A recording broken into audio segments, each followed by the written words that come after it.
first 10 minutes is just to give you a little background and then just set the context. So, Mart has been the knowledge leader in rural marketing since we started in 1993. And one of the things that we've been doing is to share our knowledge. And the main platform that we use is a variety of subjects. So we did one recently on GST, before that we did one on demonetization, on fake brands, on regional brands, on the role of IT in rural banking, insurance, several such.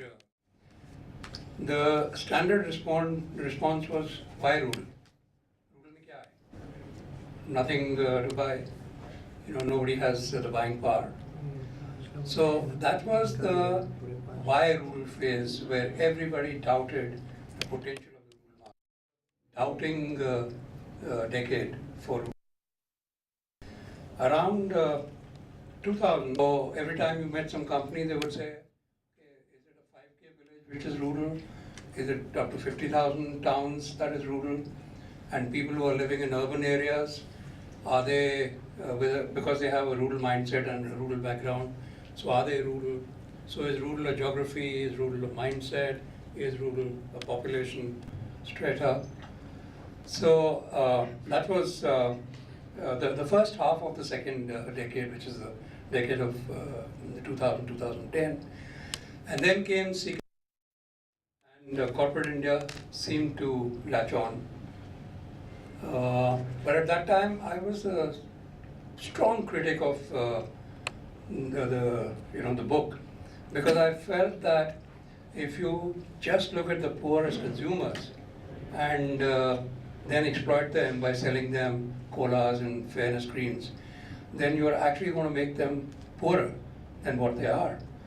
So I then coined this term inclusive marketing, which I defined as the poor are not only consumers, but they are also producers of goods and services, and they add to the economy. So therefore, companies should, if they want to sell their products to them, they should also be looking at buying products from them, and then taking these to international markets and to urban markets. So some companies came forward, and I think Lever was one of the first ones that agreed to this concept. And that was the genesis of Project Shakti, which I'll talk very briefly. And then over the years, of course, in the meanwhile, it was unfortunate that C.K. Birla passed away. But it became clear that more and more people started talking about not fortune at the bottom of the pyramid, but fortune with the bottom of the pyramid.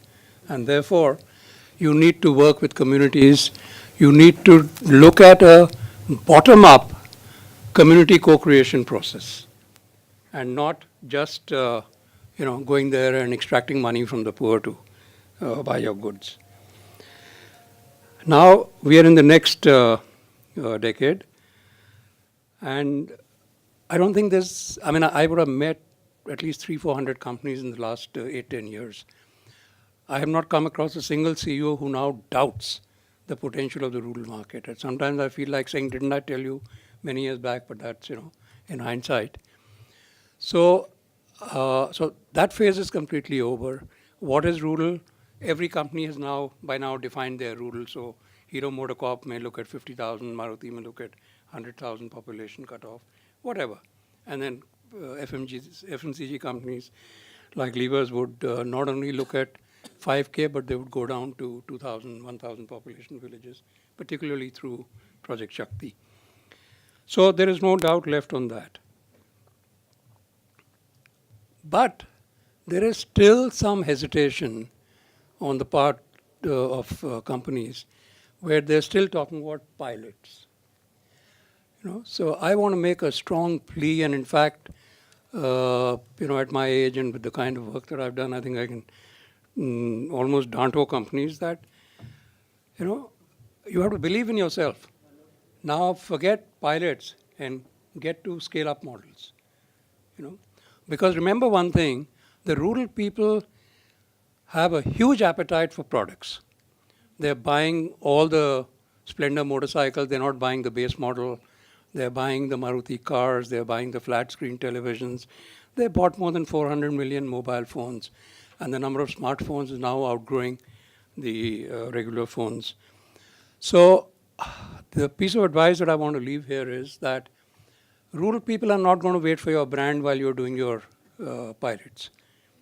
Okay? They want the product today. Give me more, and give it today.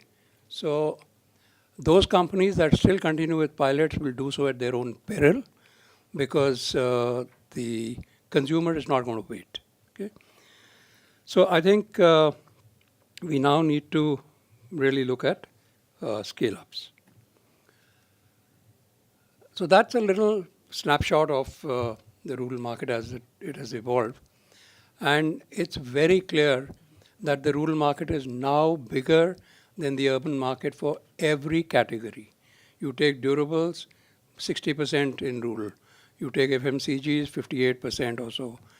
So they're all more than the halfway mark, rural. And if you take rural and small towns, then you're talking almost 75% of the total demand coming from rural and small towns. Okay, so the urban market is now just about 25%. Of course, we all want to live comfortably. Who wants to go into the villages, travel, mosquitoes, don't get proper food, no proper hotels? But, if you don't venture out, you'll not gain very much. So I think that's something that we have to keep in mind. Okay, I'll now come to the format for the roundtable.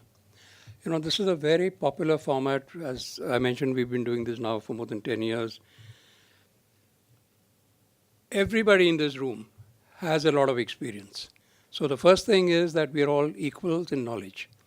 Okay?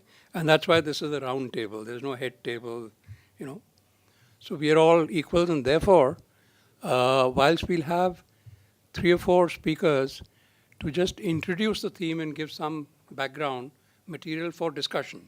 But once the discussion starts, then everybody can contribute because all of us have some knowledge of the other. So the idea here is that we learn from each other. So this is not a conference format where people come with their PowerPoints and they will make a half an hour presentation and there'll be a 4.5 minute time for question answers and then it's over. Here, we'll spend much more time on discussing and much less time on making presentations. So rule number 1 is nobody is allowed PowerPoints. Okay? So you just have to talk verbally, no PowerPoints first. The second is that each speaker will introduce the theme from their perspective. But we'll not go into detailed discussions or case studies or anything in the presentation. Ideally, if you can, finish your piece, the speakers, in 7 to 8 minutes. But Himalaya had mentioned 10 to 12 minutes, and I was daunting him that, then what time is left for discussion? So my request to speakers would be that try and complete your initial comments in 7 to 8 minutes, max 8 to 10 minutes. And the minute you come to 8 minutes, I'll put my mobile in front of you, reminding you that, we are running short of time. And when it's 10 minutes, then your time is up. And I think those of you who know me and, have seen us at earlier conferences, roundtables, we follow timing very strictly. Okay? Because if we have to achieve results, then we have to remain focused on time. Okay, so once all the speakers have made their initial comments, then we throw the floor open for discussion. Now there is a rule.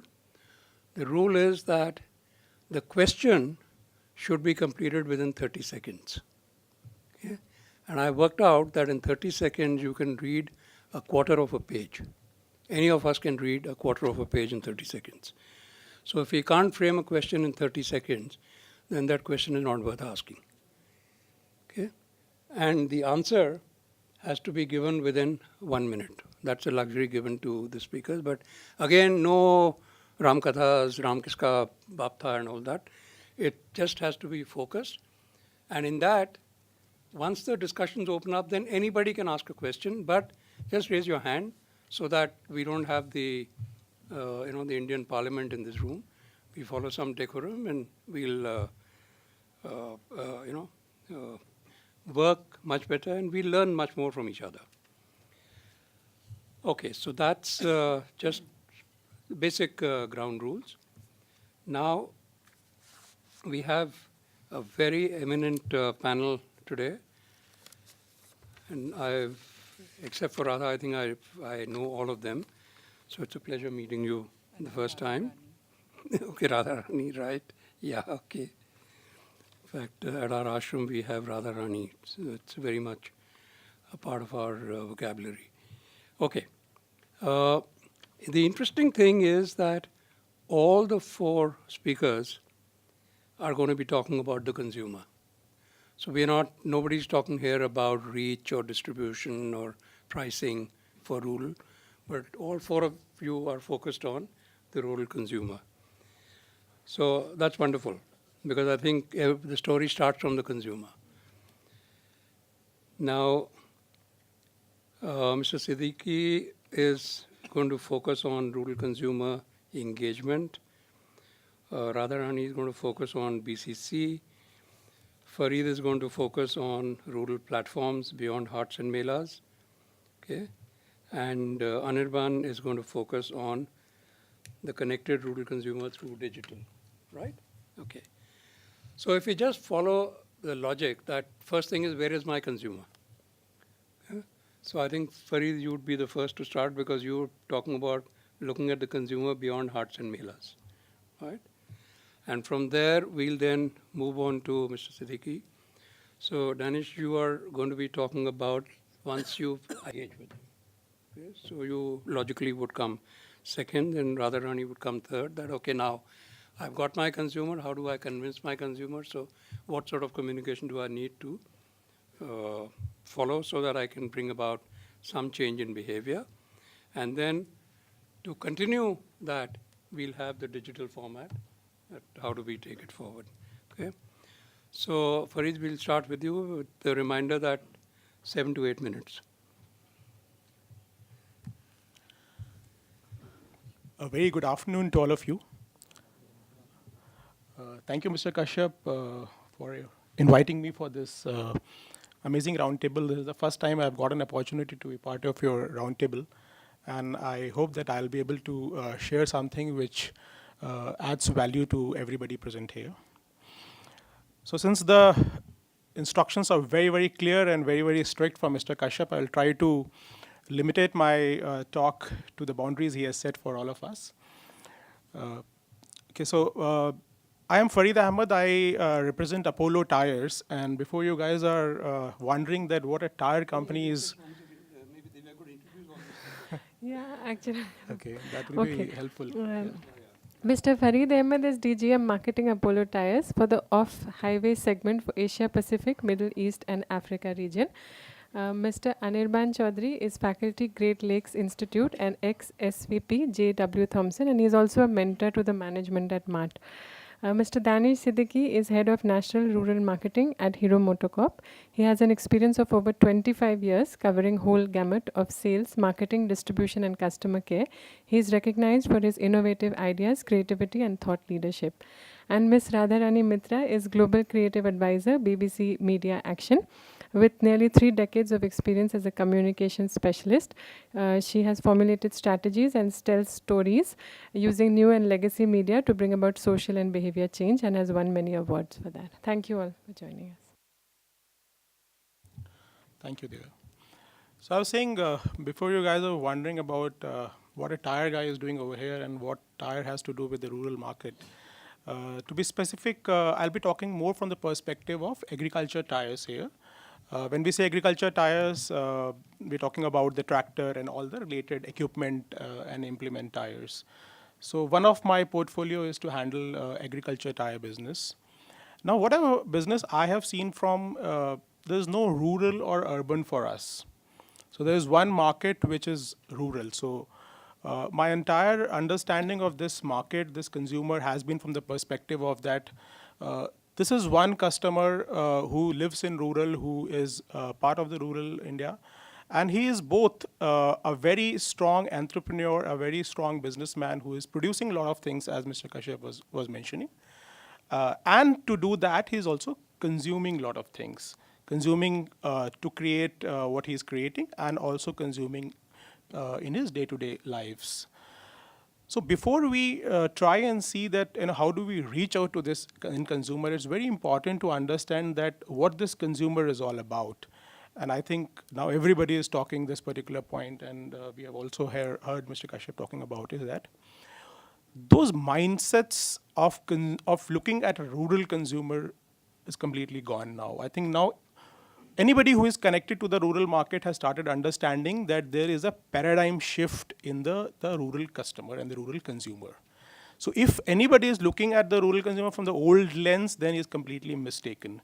This guy or this girl has completely made a shift from where they were. I'll give a couple of examples to make you understand.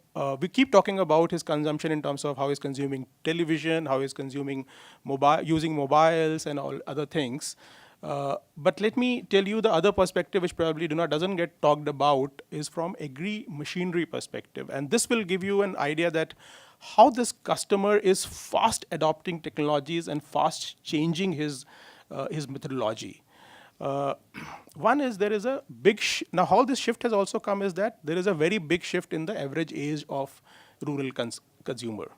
So earlier, if he used to be 40 and above type of consumer, this time now in this age, it is essentially starting from 20 and then going up to 20, 25 and maximum 35, 40 years of age. So this is the bracket we're talking about. And this rural consumer is actually looking at things in a very different perspective than his forefathers or his earlier ancestors have looked at. So if earlier the only mode of using tractors in India was to basically prepare his land and then sow his seeds and everything, every other application was being done manually, and then the tractor used to come only after the harvesting is done. Now, this landscape is changing so fast that every stage of agriculture is getting mechanized. And farmers are going to the extent of using new type of tractors, new type of machineries, and new type of tractor, even tires, where they are trying to mechanize each and every stage of the application. So, which indicates that how receptive he is to the technology, and the new tractor companies and their new models are coming up, trying to meet these demands. And from our tire industry also, we are trying to come out with many different products which we were not existing earlier to meet these kind of requirements. One more incident is, it has been there around, I think you would have seen that, is that a farmer from Rajasthan has actually created a tractor which he can control from a remote.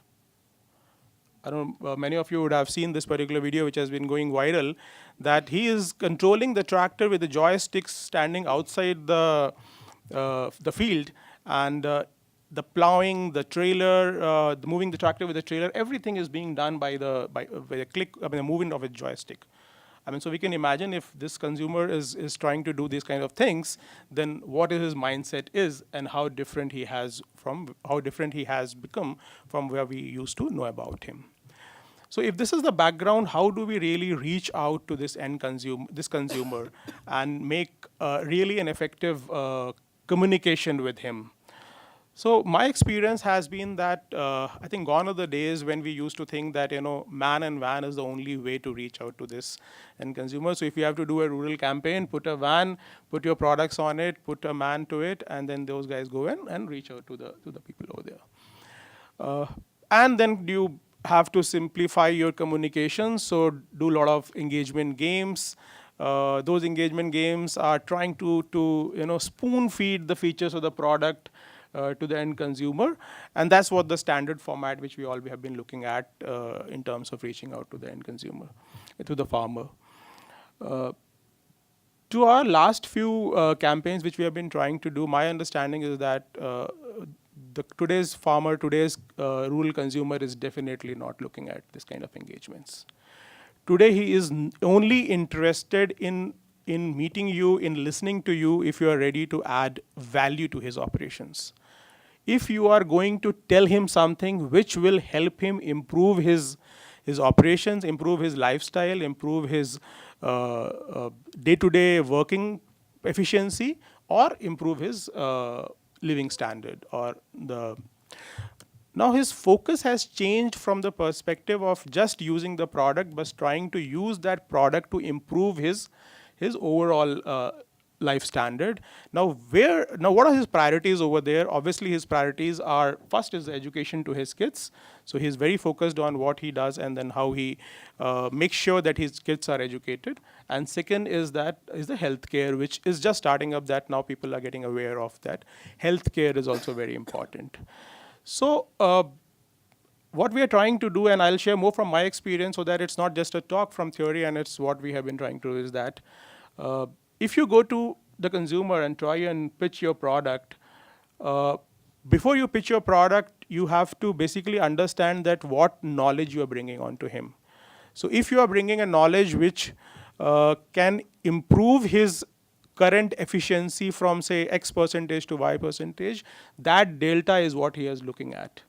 And if you are there with that information and that kind of engagement, the rural consumer is definitely interested to look at you and engage with you. But otherwise, I think those old ways of doing things are going to completely change. So as this part of this Hearts and Melas, I think Hearts and Melas are also, one is only becoming a very small transaction platform these days, while still many brands are trying to engage at that platform itself.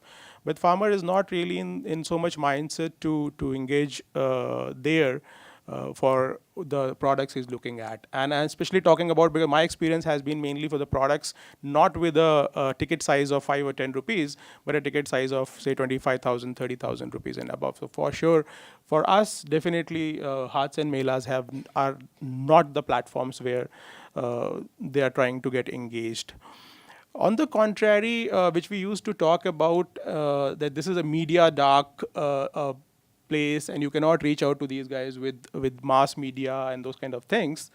Our latest, we did a U&A study, user and attitude study with for these consumers, and TV came out to be as the most effective and largest consumed medium by these consumers. So what is coming out to that, in line with the urban consumer, TV is the biggest consumption medium and the medium to reach out to these guys. Now, yes, it's very expensive to use TV to reach out to the rural consumer, but also the most effective medium. And after TV, the print medium is another medium which is very, very effective. So we were also quite, so while we did expect these to become very important mediums, but surely did not think that they will come on top in terms of their media consumption habits. So I'll say that while ATL was not so much of relevance to this particular market earlier, other than going to DD and all those channels, but today ATL, in my opinion, is also a very effective channel to reach out to this end consumer. But again, surely with a message which makes sense, or with a message which adds value to that end consumer. That's what I'll say about how do I think that you should reach out to this end consumer. Look at this consumer from a different perspective, different lens now, and try and see formats which add value and bring a new information to this end customer. Then only he's gonna listen to you, and then only he's gonna to you. Probably I'll be happy to take more questions when we reach there, and we'll try to share some more experiences I have from my stint with Apollo and DSCL. Thank you very much, sir. Thank you very much, Farid. I think some very interesting insights you brought in. One is that the rural consumer is evolving. He's now becoming very similar to the urban consumer. He's demanding better value. And this important thing that Hearts and Melas are much more relevant for small ticket item products and not so much for the big items. But of course, for creating awareness, you could still use them, but not for making any transactions. Right. Thank you very much, Farid, for the opening comments. We'll come back to you. And now it's over to Danish.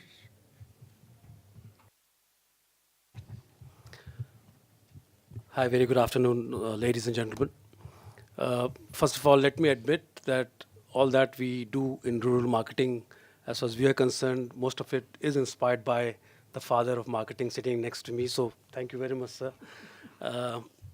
And coming to consumer engagement or consumer engagement, so to say, in my personal opinion basis, what all we do with the consumers, and we see others doing some work with consumers, is that, you know, first of all, as Farid also mentioned, this the rural-urban line is getting very blurred.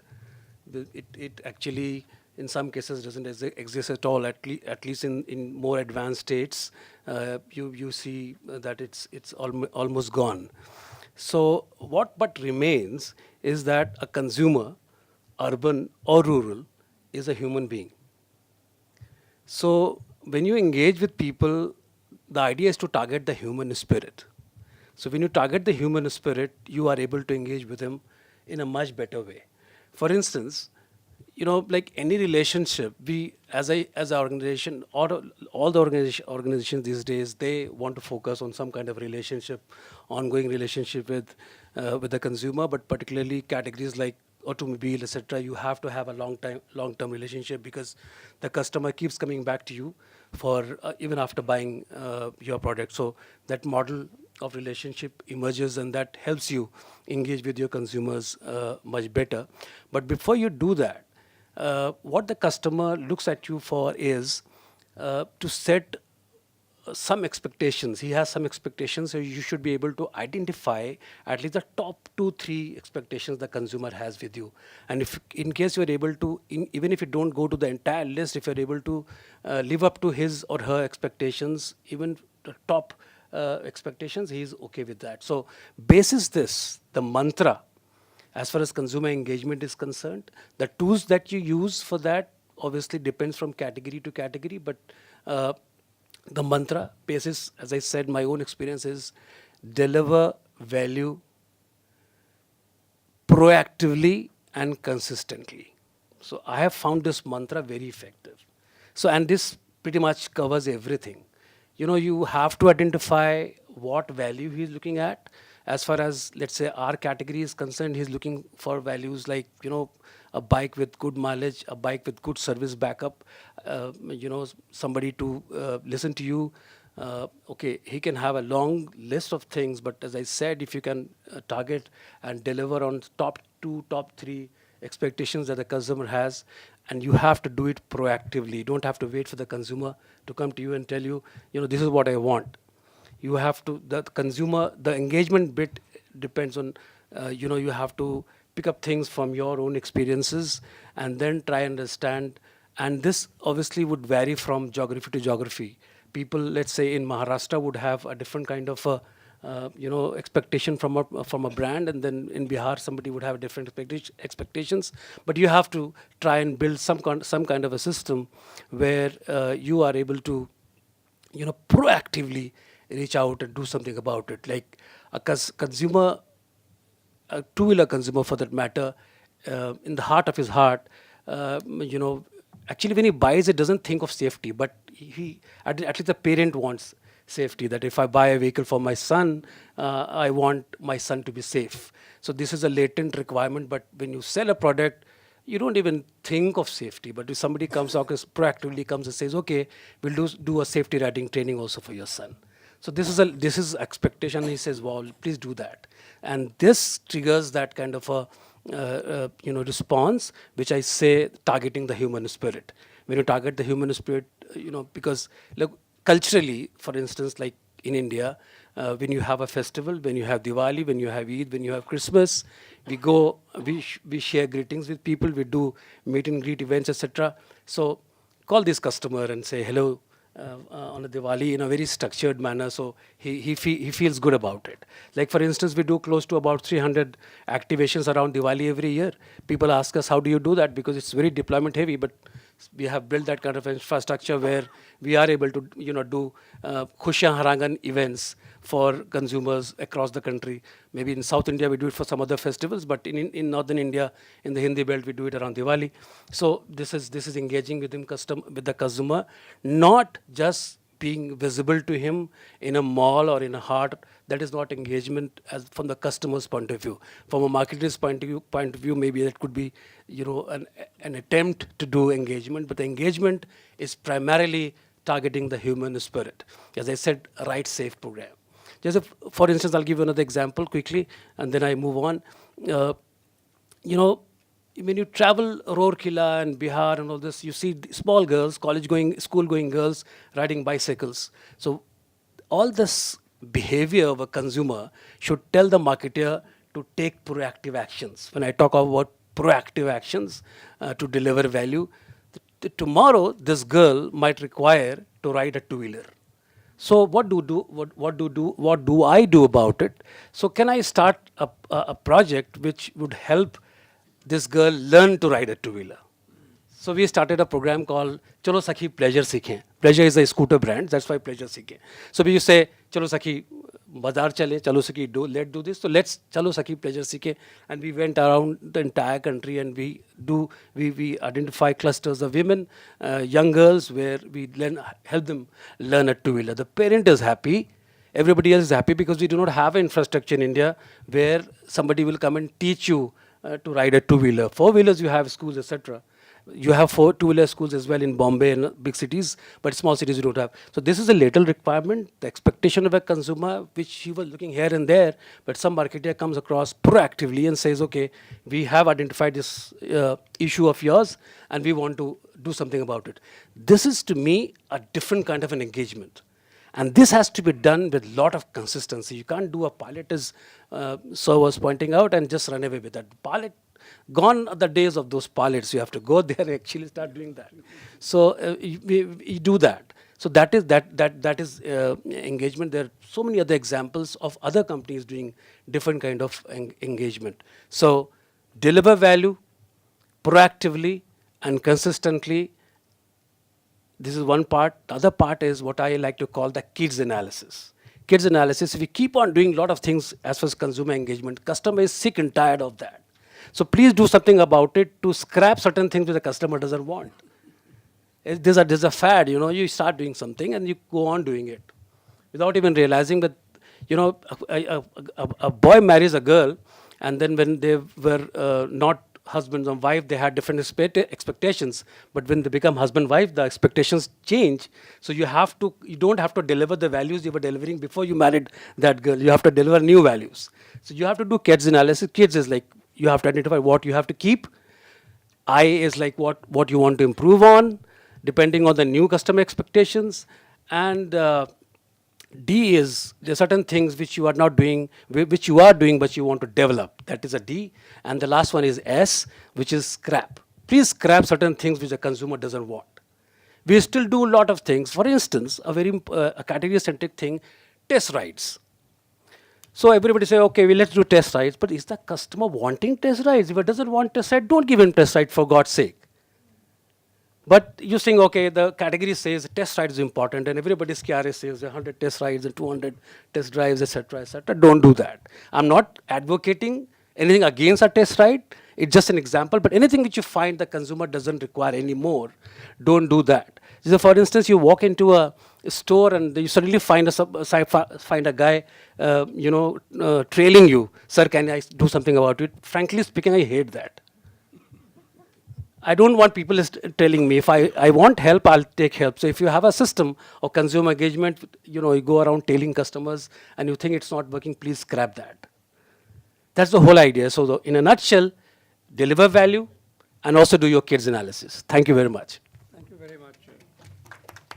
Manish, and very quickly, let me thank our sponsors, as Hero Moda and Maruti, because without them, we would not be able to have this roundtable, and we want to ensure we have the next one also. Yeah. So, and of course, this is a hint to all our other participants because, see, the format of the roundtable is that we don't charge any fee, right, as a knowledge leader. But then it's like collecting chanda and sitting together and discussing. That's really the format. So some very, very useful tips, and I think I like the last one, which is scrap. Because you go to companies and you find they're doing things which they've been doing for years. And nobody is asked a question that is it still relevant, right? And also this thing about test drives, it's more what is our perception. We don't look at what the consumer wants. We believe we have the answers. It's like the white man comes to India and says, I know everything, so I'll tell you. You know, so it's a similar. Okay, so thank you very much, and over to Radharani. Yeah, just a minute. 11 years ago, when I changed track from being in advertising to BBC Media Action, I had to turn a switch in my head. So the switch was, earlier I used to serve consumers because I was in advertising and I had to sell products and services. But 11 years ago, I had to switch that to audiences. At BBC Media Action, which is BBC's independent international charity, we believe in one of the core BBC values, which is audiences are at the heart of everything we do. And that's what the previous speakers, as well as Mr. Kashyap, has said, that we really have to deliver to the needs and also sometimes to predict the needs of our audiences. So I have been for 11 years not really selling products and services, but definitely creating demand for products and services that have to do with, general improvement in health and governance and rights and, making communities more resilient. Because at BBC Media Action, what we do is to create communication solutions for social impact. So we work on health, we work on governance and rights, and we work on resilience. So I'm going to talk about some of the principles and approaches that we use in, achieving, social and behavioral change outcomes, right? So in essence, in a way, we are selling ideas, right? We are creating awareness. We want to oftentimes improve attitudes or change attitudes. We have to create a sense of confidence in the audiences that we are working with. And we also have to do a lot of work, in changing social norms, which is why it's called social and behavior change communication. And ultimately, all of this has to lead to a change in practice or behavior, right? So that's what we do. I'll try and illustrate the points that I'm making with some examples. So essentially in, 4 simple words, the approach that we take in order to bring about social and behavior change is to basically start with understanding the audience, right? Understanding the audience's needs, often, looking at a lot of research, going out and being with them to understand what is the need, what has got to change, and from there mine insights. Now, both the previous speakers have talked about insights. So, for example, if somebody doesn't want a test ride, in my case, if a woman in rural Bihar, a low literate or an illiterate woman, does not really understand how a baby is growing inside her body and thinks it's Bhagwan ki den, then I can't just go and give her a biology lesson. So then I have to come up and mine an insight from which I can produce an idea, which is the next step, right? And that idea has to be well executed, and we have to prove impact. We are a fully funded organization. So for all our donors, people who are giving us grants to work on projects, we have to demonstrate impact. So this whole journey from insight, idea, execution, impact.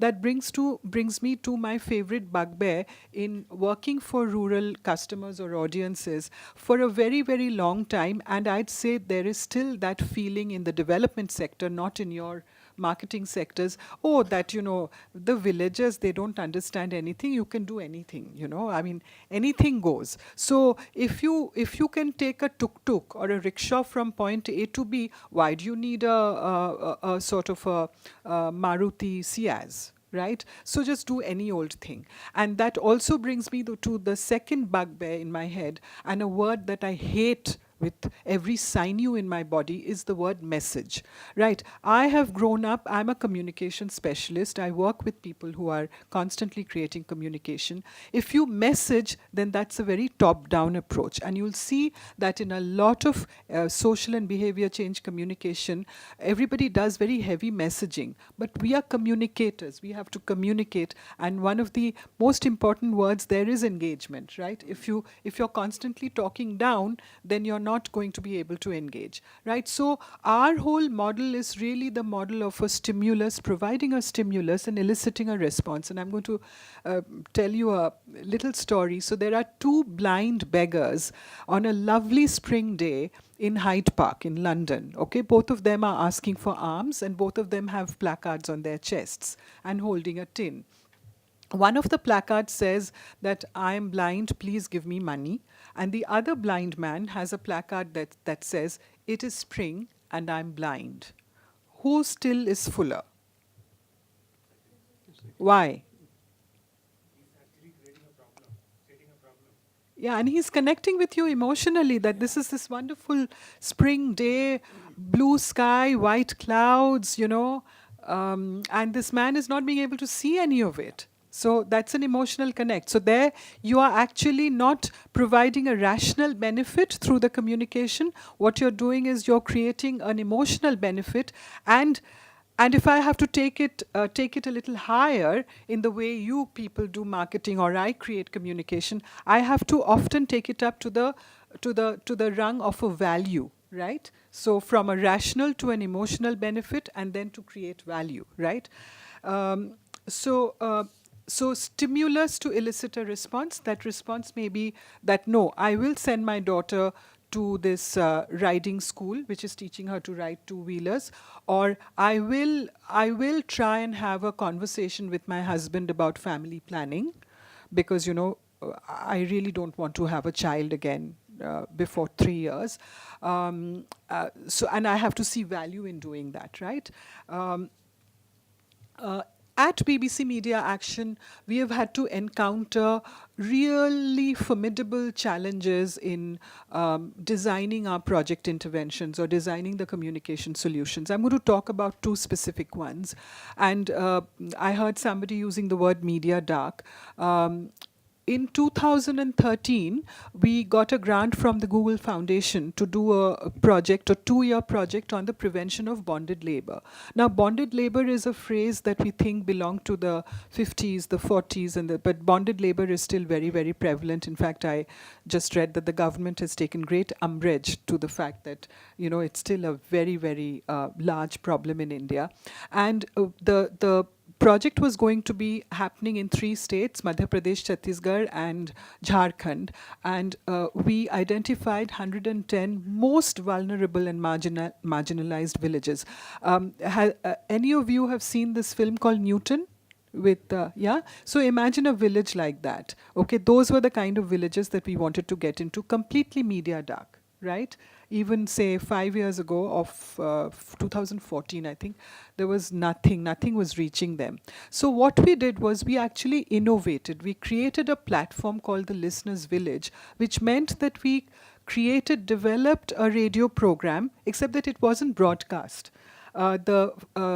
We tied up with 10 grassroots NGOs, so it was implementation heavy.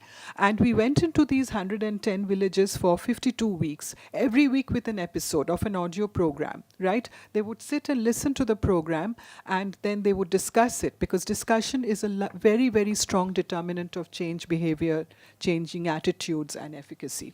And there are lots of absolutely wonderful stories from that project and proven impact.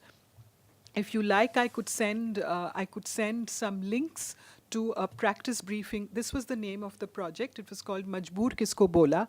And once again, to have a word on insight, when we started conceptualizing the project and started designing our theory of change, we said, what is the one insight? When people get into bondage, and sometimes bondage is intergenerational, one of the things is people think that this is my destiny. I'm helpless. I can't do anything. So the insight mining produced the word helpless. And that's how we came up with Majboor.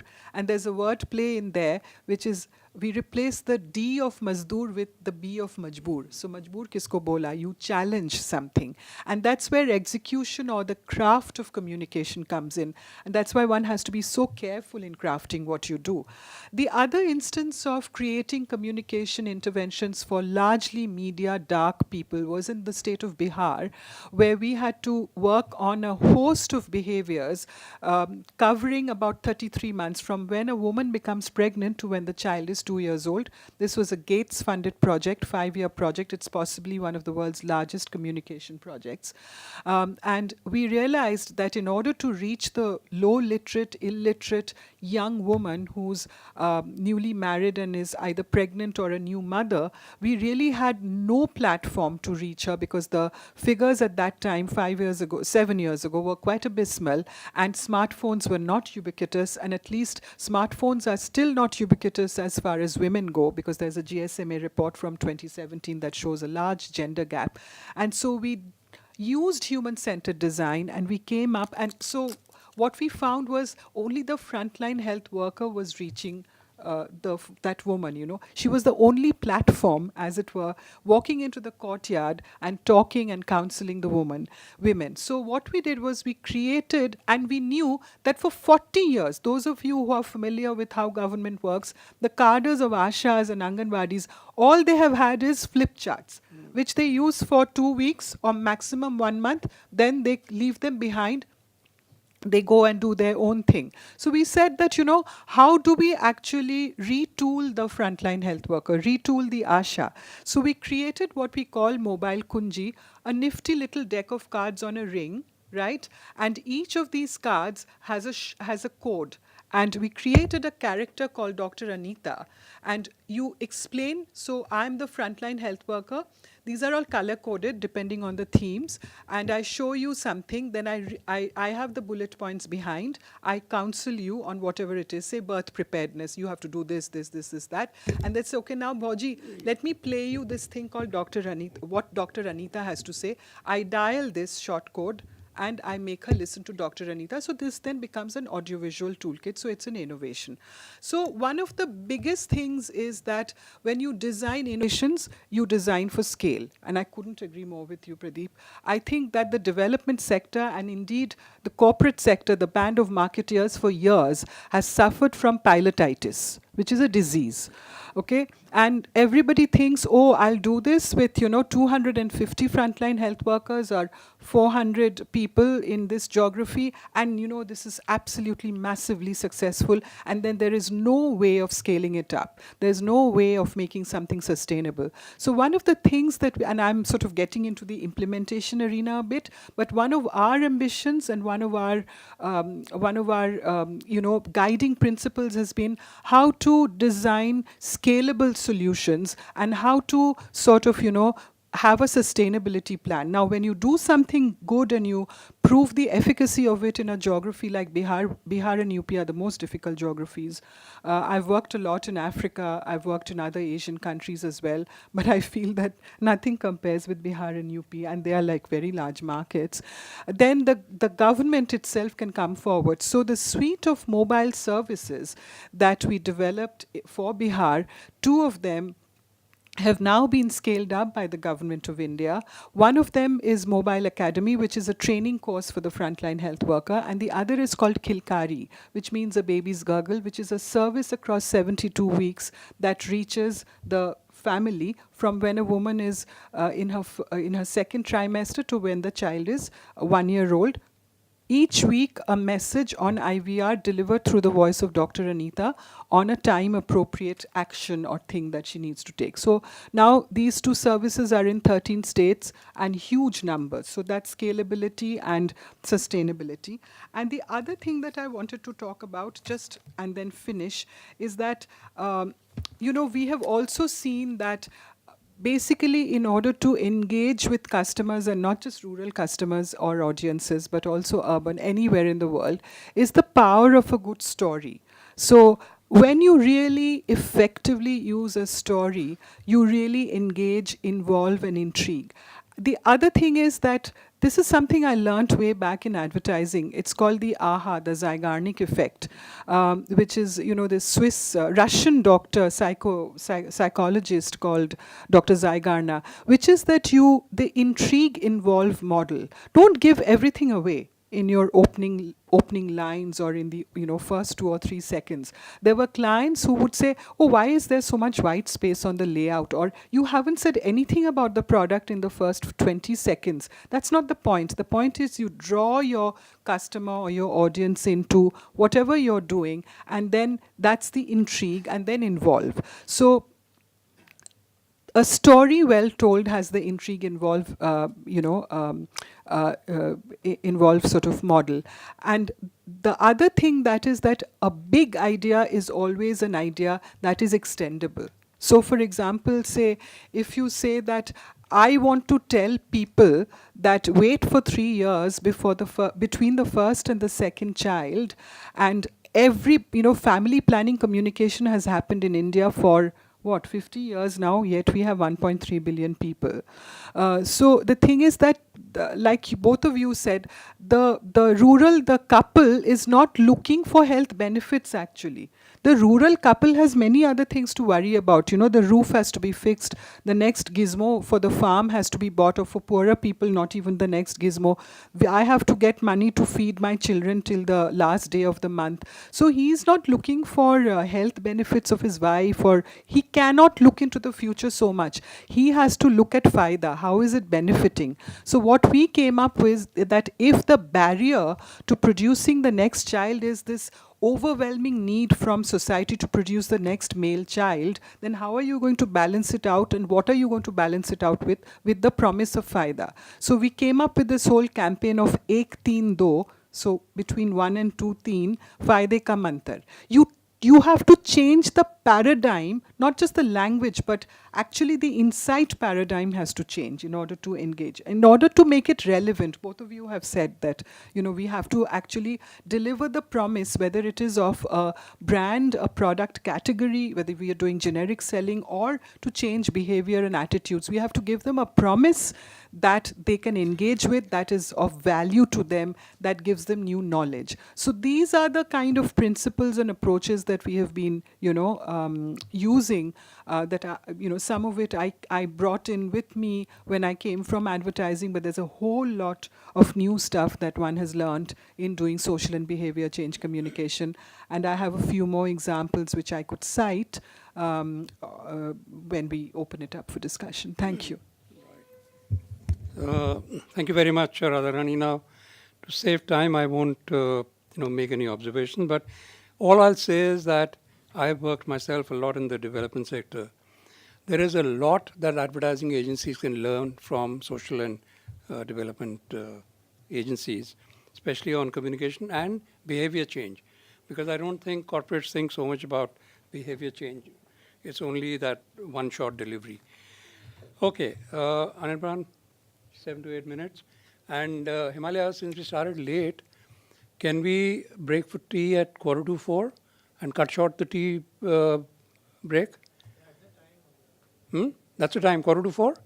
Okay, right, thank you. Okay. Right, so good afternoon, everyone. And the august presence of all the speakers here. So at this point, I'll keep it short because we already have spoken a lot. Now, I think it doesn't require much of a discussion in terms of, the digital progress that the country is going through, right? Till the end of last year, as a country, we were about 481 million people using internet, right? That's the IMRB data. And the predictions that are there is by 2022, we would be somewhere around 850, right? And if you look at the urban and rural divide, while urban is ahead with about 295 versus 186 million today, but the new growth, 50% of that is actually going to come from rural, which means another 186, 200 million is going to be becoming, digitally literate and using digital in the rural context. And that's what is the opportunity, as we are talking in the context of opportunity. Now, the interesting bit is, it's not about just the numbers. What is important for us to understand from a marketing point of view, or even as a business design point of view, is what is it that we can deliver or we can engage with in this context? Because the behaviors are very different, right? And we can discuss this as we open up, but just to give you again another perspective, while a lot of urban usage is on social networking, the rural usage is, very light snacking, right? Which means the 24/7 concept doesn't hold good there, right? And also probably the key motivation as per data happen to be entertainment, right? So that's a very important aspect, because at the beginning of today's session, Farid did mention that people are not interested to know much about the product specs or how do I use it, right?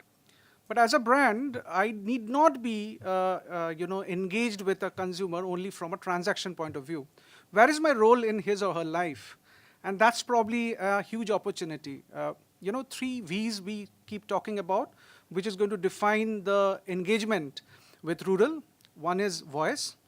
So all these data that we are talking of doesn't mean voice is gone. There's a huge role of voice that's been there. The second point is vernacular. I think a lot of our thinking has been driven by predominantly the English internet, followed by probably the Rashtra Bhasha internet. But when we say vernacular, there are languages that we need to think of. And there's a huge opportunity over there, whether it's in terms of content, whether it is in terms of user experience.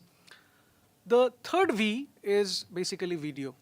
I think today, even in academic, I see students find it more engaging to watch and learn rather than read and learn, and that holds good across. And why not for rural?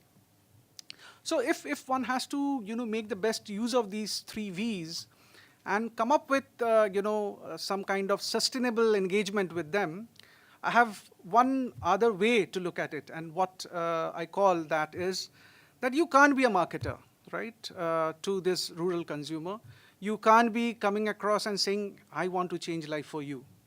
That's not something that he or she is expecting.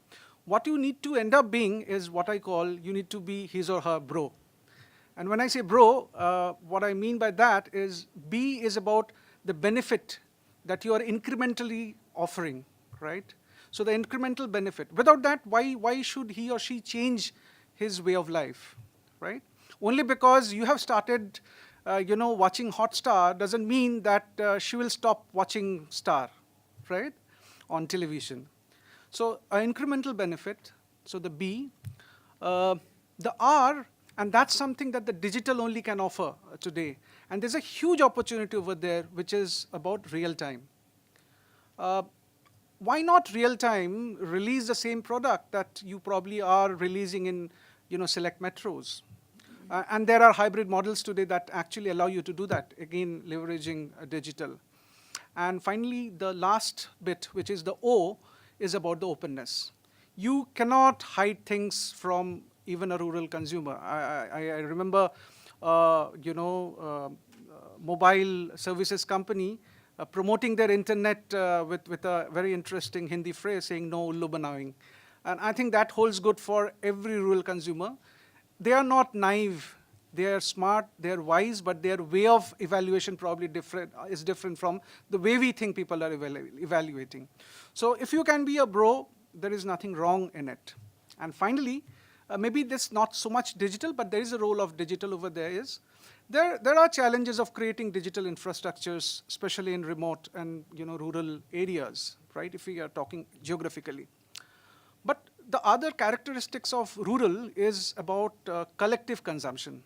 If you look at the lifestyle, everything happens as a part of the community, right?